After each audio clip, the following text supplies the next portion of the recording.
დავბადებულ ვარ საქართველოში ღმერთმა მარგუნა დარიმზინანი თუმცა მთავარი ჩემთვის ის არის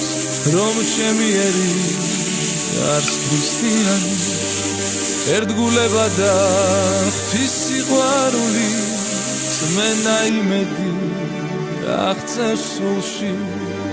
მაშინ ბოროტი ვერას დაგვაკლებს თუ კი გვექნება ქართული სული მაშინ ბოროტი ვერას დაგვაკლებს